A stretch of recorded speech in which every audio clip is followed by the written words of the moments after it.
Krishnamurti participated in these rituals without question, but his father had growing concerns. He didn't trust Charles Leadbeater. In an effort to address his fears, Annie Besant moved to adopt both boys. She alone would be responsible for their care and education. Though resistant, Krishnamurti's father ultimately complied. He recognized that the Theosophists were offering his sons an opportunity that went well beyond what he could ever hope to provide. After 3 years, Besant decided it was time to continue Krishnamurti's education in England.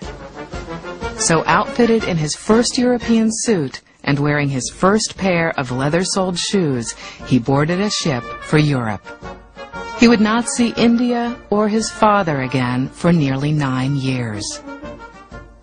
As his train pulled into Charing Cross Station, Krishnamurti peered at the crowd, terrified. Having spent his life robed and barefoot, he felt awkward in Western clothes, and his shoes were painful. The London that greeted Krishnamurti was in the midst of radical change. By the early 20th century, streetcars replaced horse-drawn carriages, and electricity transformed the workplace and the home. In a world where science and industry increasingly shaped everyday life, many in the West sought to reconnect with deeper spiritual meaning. Science left a lot of people cold because it seemed to suggest that the universe, and therefore we as creatures in it, are nothing but sort of mechanical automatons. On the other hand, there was a lot of mistrust of religion because it was still, by and large, with some exceptions, pretty fundamentalist conservative. Spiritual seekers flocked to new movements like Theosophy, which embraced both scientific progress and religious beliefs. And they were particularly drawn to traditions and people from the East, who seemed to them to have greater spiritual wisdom. But not everyone greeted Krishnamurti with open arms. As I go about the street, they point me out. There goes that chap printed in the papers, the Messiah. Then they burst out laughing. Oh, how I hate it all. And I shall have it all my life. Lord, what have I done to deserve all this? Despite his unease, Krishnamurti tolerated the Theosophist's efforts to transform him into a proper young gentleman. For nearly a decade, he and his brother lived privileged lives. Their clothing and food were first class. They summered throughout Europe and were given a castle in Holland. But as much as Krishnamurti was welcomed by the upper class, he felt himself an outsider. He began to establish his own opinions and his own voice. When I went to Europe for the first time, I saw how people amused themselves trying to forget their unhappiness, thinking that they were solving their problems by drugging their hearts and minds with superficial excitement. Annie Besant had surrounded him with assistants, secretaries, and tutors, and Krishnamurti rarely had time alone. He lived a luxurious life, but he was denied the one luxury most important to him: privacy. I dream and dream of a different life. There is a rebellion within me, surging quietly but surely. To what purpose, I don't know. I would like to weep a good long weep. I want to go away from everybody to some beautiful, cool, secluded spot.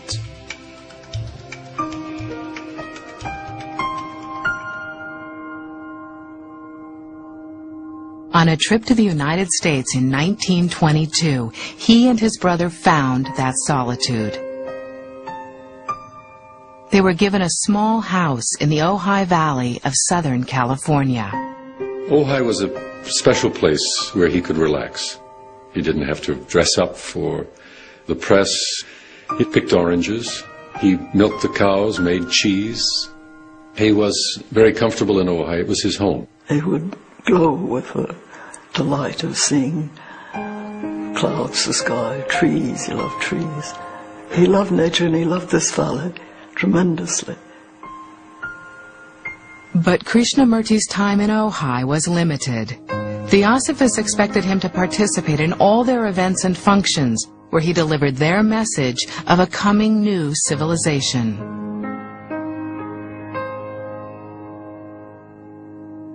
By the mid-1920s, the once shy and awkward teenager had grown into a mature and sophisticated young man and a magnetic public speaker. People throughout the world are seeking comfort, but not understanding. And as long as they seek comfort, they will never find spiritual comfort, because behind it there is no true understanding of life.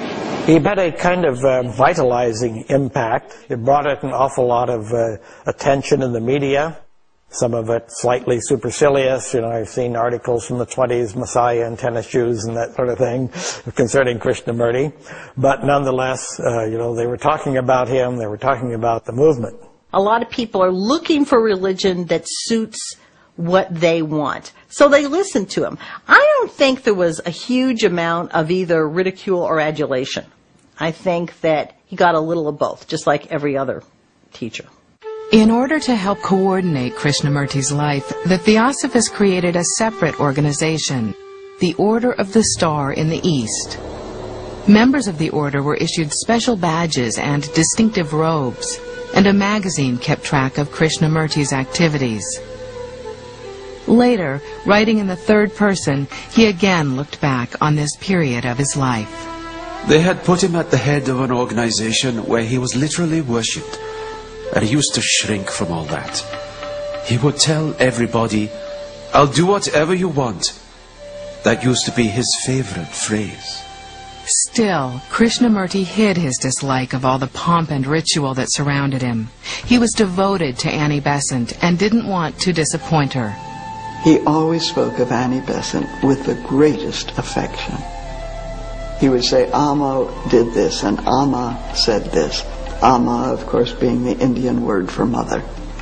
So there was the greatest affection all his life. But through it all, his main source of support had been his brother, Nitya. Since their days as boys in Adyar, the two had rarely been apart.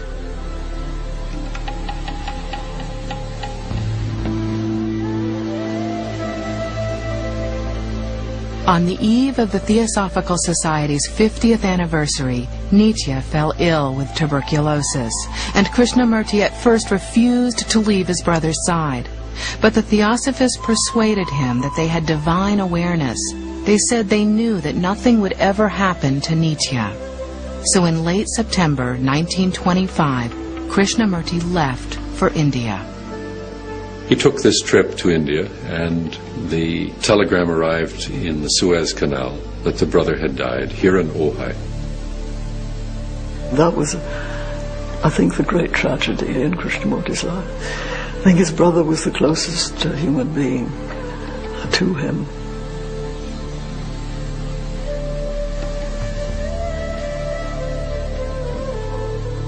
This shook Krishnamurti deeply, not only the death of the brother, but also the fact that he could not rely on the leaders of the Theosophical Society to predict anything seriously.